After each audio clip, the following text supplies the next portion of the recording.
back. So after a few days of horrible rain, the weather's actually turned out quite nice today. It's very muggy though, about 18 degrees.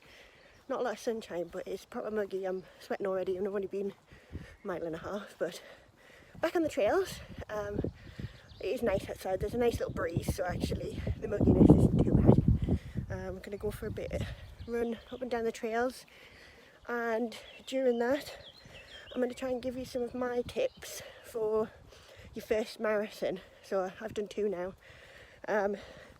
so I'm not like an expert or anything, but certainly some things I wish I'd known before I did my first one.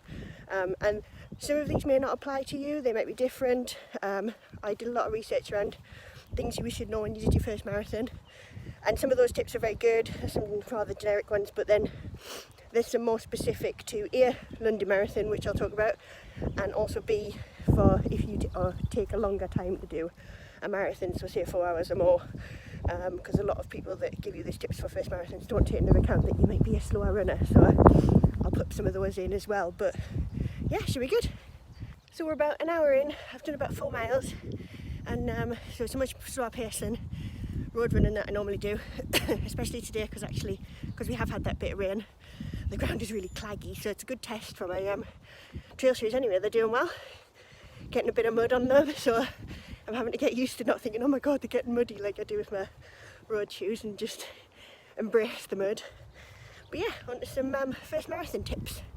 So there's some normal ones that'll apply to everybody. There's some that are London Marathon specific, but again can probably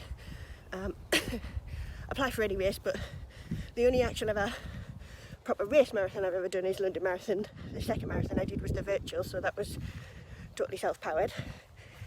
And there'll also be some specific for if you are someone that's going to take a while. So take from them what you will, but also bear in mind that these are just my opinion and things that will have helped me. It might be different for you, it might be different for other people, and you'll probably hear very different things from other people as well, completely disagreeing with some of them, so just keep that in mind. So the first one, and I think it's what everybody will probably tell you is the first thing: nothing new on race day. No new clothes, no new food, no new drinks, even down to the plastics you're using on your toes.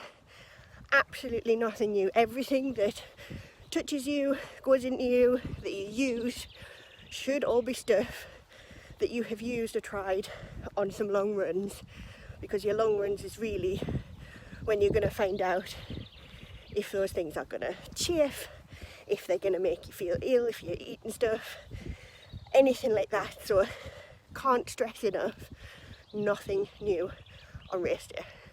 Try and get a good night's sleep the night before. It's really difficult, I know, trust me, I didn't sleep a lot. But even if you don't sleep, try and stay off your feet as much as possible, and that's the whole day before and the morning of. This was my mistake number 1. I didn't really take into account how long I was going to be going before actually even starting the race. So the marathon took me just under 6 hours, fine, 6 hours, can go up with that. But I was up from 6:30 in the morning to get my breakfast, to get ready, make sure I've been to the toilet enough times, get to the tube station, get to the point you need to be at the start line. And I didn't sit down once. Sit down on the tube, sit down when you get there on the grass, sit down at the hotel. Every opportunity you get, sit down, because I'm telling you that extra time on feet makes a huge difference. The race starts at 10 o'clock. I didn't cross the start line until 10:45. So even just that's an extra 45 minutes of just standing and walking to the start line. Obviously you can't sit down at that point. So all up to that, make sure you sit down as much as you can, because your ankles will thank you for it later. That was a huge mistake that I didn't do. And then actually following on from that, a lot of people will say to you, don't sit down afterwards. And I think maybe if you're a faster runner, that probably applies, because you might stiffen up, and actually you might stiffen up if you're a slower runner as well, but you've been on your feet for that long, you do need to sit down, or I needed to. So I got to the end of the race, went and got my bag, went and met my husband at the meeting point at the end, waited around for a friend, and I was so scared to sit down because everybody had said, don't sit down, don't sit down. And I didn't, I just paced. I didn't want to eat anything, so I didn't have my recovery drink that I'd had in my bag. I didn't really drink much. I think I sipped on something. I picked up a can of pop from the Children with Cancer meeting point that they had some cans there, and took it for later. Had some things like pretzels and stuff in my bag, but I didn't eat them straight away. Massive regret, because I just kept going. So we went around for a friend. We then walked to a tube station, got on the tube. The intention being to possibly go back to the hotel, get changed, and then go to Byron's Burger, was where I was going to go, because they were giving away free burgers for anybody with a medal. And I didn't make it, basically. Got on the tube, 2 stops in, had to get off, sit down on the side of the station, and I nearly passed out, basically. I was feeling dizzy, sick, wasn't good at all. I felt awful. I had to sit and drink a can of Sprite, have some salty pretzels before I even attempt to get back onto the tube. Got back on the tube to get back to the hotel, give up going to Byron's. Thankfully there was a very nice lady who gave me a seat, tube full of everybody, men, all the rest of it, everything, and you know, one nice lady gave me a seat because she could see how much I was struggling. Sat down, finally got back to the hotel. It must have been around 9 o'clock before I then felt well enough to actually eat, by which point the hotel restaurant was closed and loads of places weren't doing food anymore to be able to get delivered, and we ended up with a really crappy takeaway getting delivered. It was awful. Not the victory meal I had envisaged. So sit down, have something to eat, have something to drink. Yes, you will be stiff when you stand back up again, but at least you won't pass out.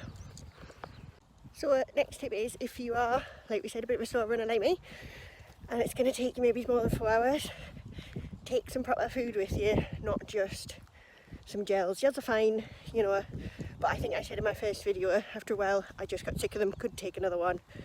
And at about mile 18, I really wanted some proper food that I could have done with, I don't know, a cookie or a bit of a sandwich or something, but just something proper to eat. So I would say, yeah, if you're a slower runner, take something you can actually eat with you, not just gels, because there won't be much in the course. And obviously, I think previous years, and when I went, people will hand stuff out, fruit, bananas, things like that, but obviously COVID and all that stuff, I expect that's probably a thing of the past now, so people won't want to take them, people won't want to give them, so take something with you so that you can actually eat it.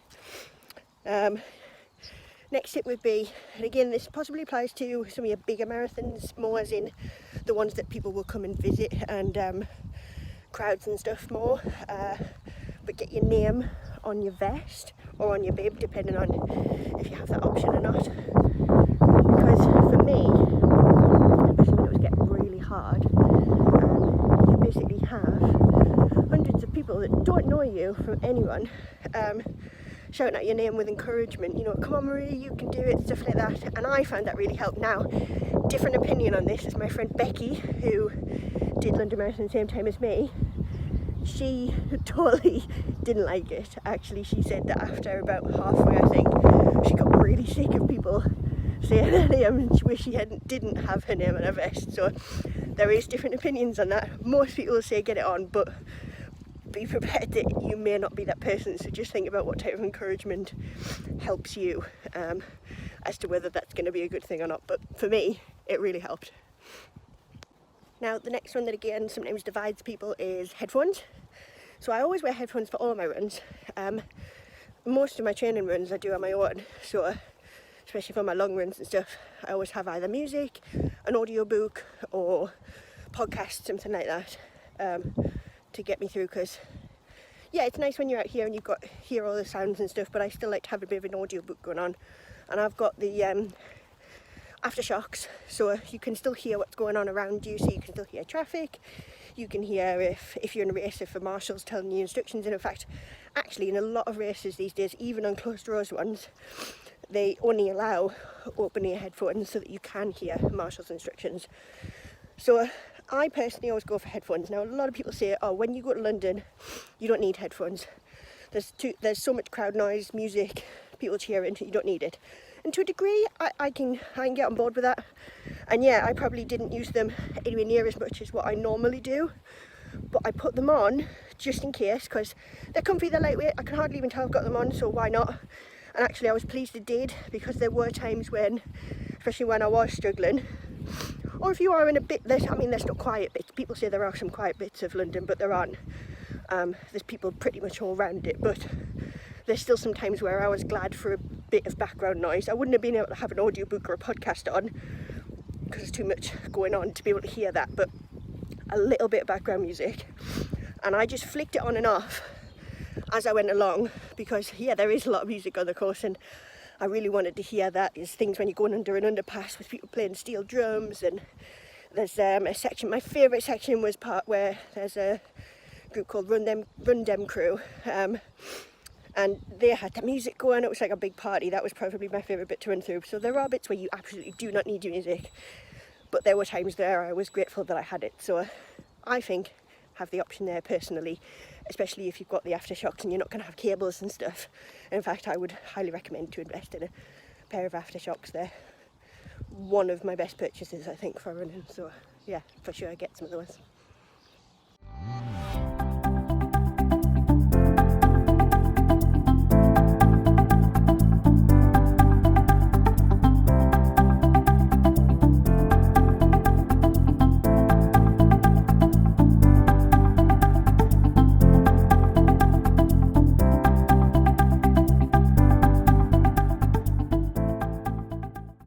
Okay, so the next one is try and look up past headlines. So we just talked about the fact that there's lots of people shouting and music and bands and all things like that, and that's amazing.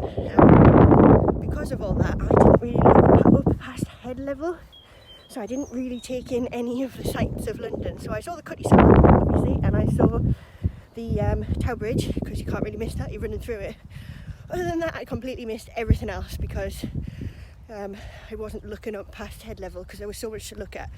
So although there is so much to look at, try and take a bigger look around sometimes and take everything in. It wasn't until we got finished and Tom was like, oh, but you passed this and you passed that and did you see this? And I was like, nope, don't know what you're talking about, didn't see it. Knew it was there, but totally missed it. So yeah, take a look around and take it all in and enjoy it. So next one is stick to your plan. It's really, really easy, and this goes for any race, not just a marathon, not just London Marathon, any race. Stick to your plan. It's really easy at the beginning of any race to get caught up in everybody else's speed, and you get carried along with it, and you'll go for a couple of hours thinking, oh, this is brilliant, but you pay for it later on. So just stick to your plan, stick to your pace. If that means that after 15 minutes or a mile or whatever you're doing, that you walk for a minute, do it. Don't worry that there are people. Obviously take a look around, make sure you're not just going to dead stop in front of everybody. It'll cause a pile up, but stick to your plan and go with it. Don't worry about what everybody else is doing. You might even find that later on you pass some of those people because they haven't stuck to their plan. So definitely stick to your plan. And I think possibly the last one, this one is probably, I think, London Marathon specific, so toilets. At London Marathon there are lots and lots of toilets, so don't worry about there not being some. There will be plenty.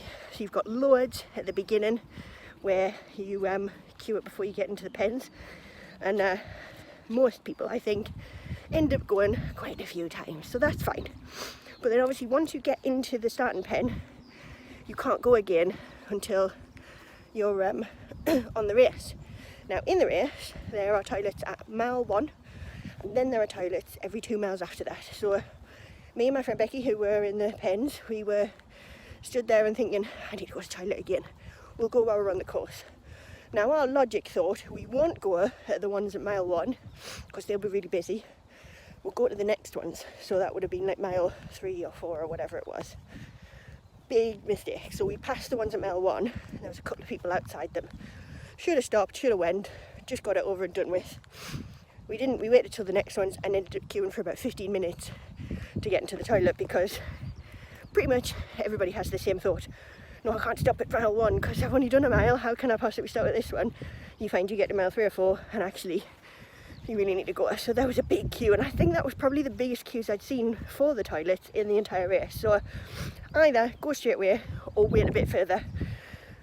I found that once I'd done that initial going to the toilet for that last nervous wee, I didn't need to go again for the rest of the 22 miles, 25 miles, whatever further on than that. So yeah, just try and go on the first one, or don't go to the second one, because that's going to be a busy one and you're going to get stuck. And although you're not necessarily going for a time, you don't want to be stood around for 15 minutes. There is one more thing actually, but this is sort of more in general than just marathon, and I'd almost forgot because I kind of take it for granted, and I didn't realise that not everybody knows this, but you can walk. Yes, you're running a marathon, a half marathon, a 10k or whatever, but there's no rule that says you can't walk a bit of it, if that's what makes it more comfortable for you. So yeah, it's great. If you can run the whole way through, fantastic. I think amazing, brilliant. But if you can't, you're just as good. Look up Jeffin, the Jeff Galloway method. A lot of people have never heard of it. You can do intervals, and you can set your own intervals of what works for you. So you can do short intervals like 60 seconds running, 30 seconds walking, or what I sometimes do on my longer runs is 15 minutes running and 1 or 2 minutes walking, and those 1 or 2 minutes gives me time to eat something, drink something, get my fuel in so that I'm good to go for the rest. But it also just helps me to have a little break, take a breath and carry on. It means that I'm not as tired in the later stages. So when I did the virtual marathon last October, that's what I did. 15 minutes running, 1 minute walking, and that meant I wasn't as tired at the end when I had been on the live marathon. I managed to knock nearly 25 minutes off my PB, so it definitely helped me. But yeah, we're not going to win the race, so you might as well enjoy it. That's what I think anyway. So yes, you can walk. It doesn't just not just for trail running. If you're on the road, you can walk as well. It's perfectly acceptable. You can allow yourself. Thank you for watching. I hope you've enjoyed it, and I hope the tips I've given you have helped you when you do your first marathon, or if nothing else, give you a bit of a giggle from my misfortunes of things that I did. Like I said, this is just things that have helped me to give you it from a different perspective, because it was some tips were stuff that nobody had told me before, and it may be completely different things that help you. Something I will just keep saying is time on feet, time on feet, time on feet. You can't underestimate how much that makes a difference of having time on feet, because that's when you're going to tell what really makes a difference for you, is when you've spent hours and hours and hours, and then you just have to keep going. So make sure you make use of those long training runs. But yeah, hope you enjoyed it, and we'll see you again next time. Bye.